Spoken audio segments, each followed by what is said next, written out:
સુરતમાં સોશિયલ મીડિયામાં જોખમી રીતે ફોર વ્હીલર કાર ચલાવતાનો એક યુવાનનો વિડીયો વાયરલ થયો હોય છે. વિડીયો 202 VIP રોડ ભગવાન મહાવીર યુનિવર્સિટી પાસેનો હોવાનો ઉલ્લેખ કરાયો હોય છે. જેથી કાર નંબરના આધારે અલથાણ પોલીસે ત્વરિત તપાસ હાથ ધરી બેદરકારી રીતે કાર હકારનાર ચાલક સિટી લાઇટ ખાતે રહેતા જય જતીન દાવરાની ધરપકડ કરી તેની કાર પણ કબજે લેવાઈ હતી. જી, અલથાણ પોલીસ સ્ટેશનમાં એક સોશિયલ મીડિયામાં ગાડી પર રફ ડ્રાઇવિંગ કરતા ઇસમનો વિડીયો રિલીઝ થયેલો, જેની સ્થળ ચકાસણી કરતા અલથાણ પોલીસ સ્ટેશનમાં આવેલ ભગવાન મહાવીર કોલેજ 4 રસ્તાનો જગ્યા હોવાનું જણાય.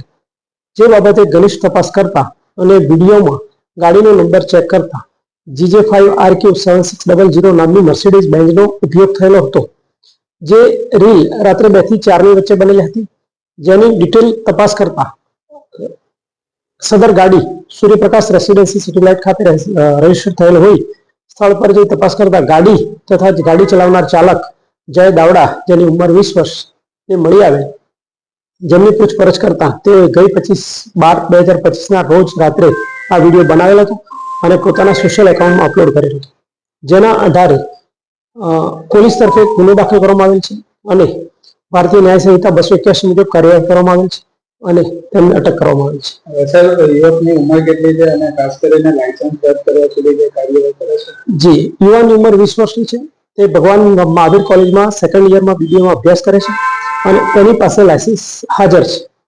માતા પિતાને શું કહેશો?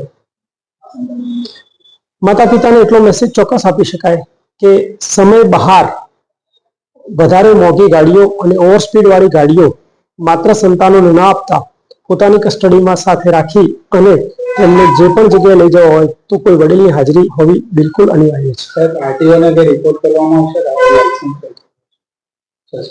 ગુનાની ગંભીરતા અને RTO ટેસ્ટ થયા પછી ગાડીનો આગળની કાર્યવાહી કરવામાં આવે છે. યુવકની બેકગ્રાઉન્ડ શું છે?